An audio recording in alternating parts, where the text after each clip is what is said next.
चाहब जे हमर तीनू बड़ुआ के लेल कनी सब गोटे ठीक बड़ुआ छथिन दिव्यांशु झा जी, काश्यप, प्रांशु काश्यप और अंकित काश्यप, तीनों बड़ुआ के हमरा सब कलाकार के तरफ से बहुत बहुत आशीर्वाद और सुंदरसन बधैया सब अपने सबके बीच में।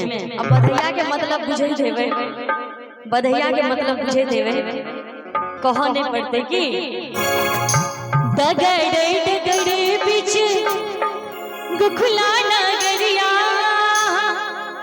गुखुला नगरिया बधैया बाजे, हाँ बधैया बाजे। एक बार बाबा नंद के लिए एकदम जोरदार ताली होनी चाहिए। जय उनके लिए इतनी सौभाग्य बात जो हम सब कलाकार तो उपस्थित छी की बिल्कुल, तो उनका बहुत बहुत धन्यवाद हम सब कलाकार की तरफ से।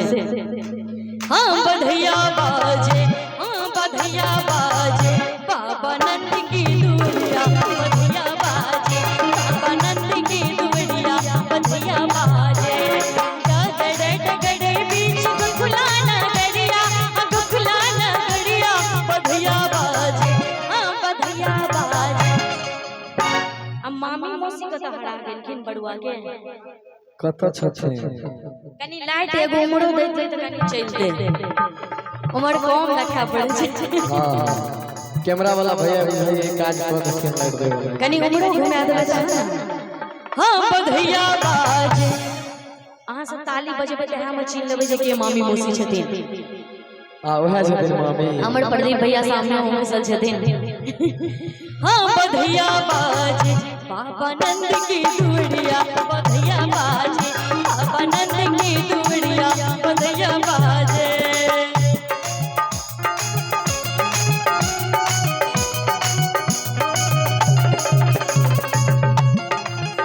बहुत बढ़िया।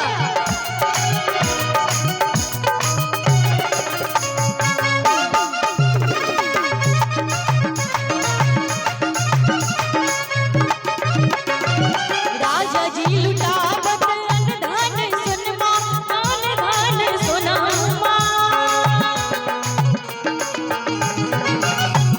और एता शब्द छै राजा जी, गीत के गीत में जे छै, लेकिन एता हम से नहीं कहबे। बाबा खर्चा के नहीं चलथिन त ई जगह पर शब्द बाबा के हेबाक छै कि बाबा जी लुटावत अनधान सुनमा, अनधान सुनामा। बाबा जी लुटावत अनधान सुनमा, अनधान सुनमा। यशोदा रानी जी, हाँ यशोदा रानी जी, लाल पियर चुनरिया यशोदा रानी जी, लाल पियर चुनरिया यशोदा रानी जी।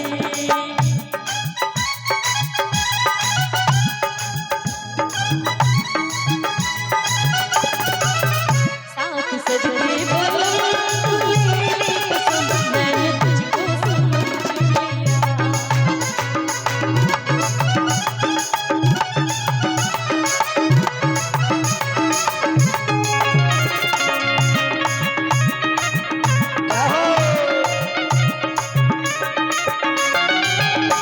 और की कहे छथिन जहन बड़ुआ के उड़न उपलैन होइ छै तो जहन बाबू के केस कटल हेतै तो सब आयल हेथिन अगल बगल के।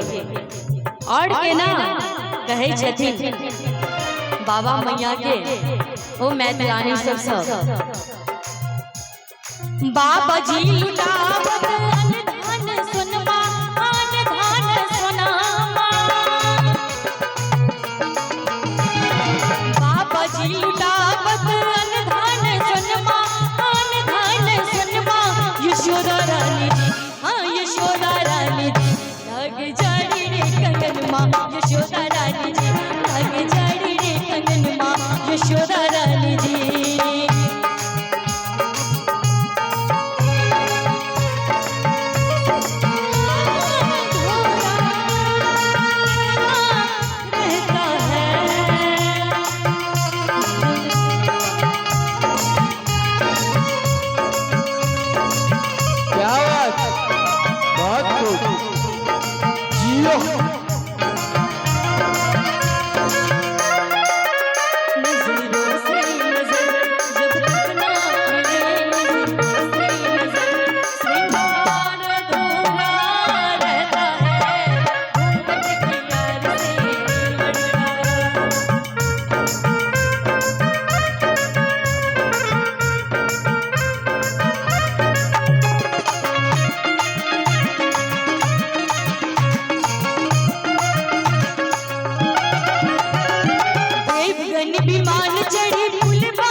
बाबा नंद की दुवरिया बधिया बाजना बाबा नंद की दुवरिया बधिया बाजना बाबा नंद की दुवरिया बधिया बाजना बाबा नंद की दुवरिया बधिया बाजना बाबा नंद की दुवरिया बधिया बाजना बाबा नंद की दुवरिया बधिया बाजना बाबा नंद की दुवरिया बधिया बाजना।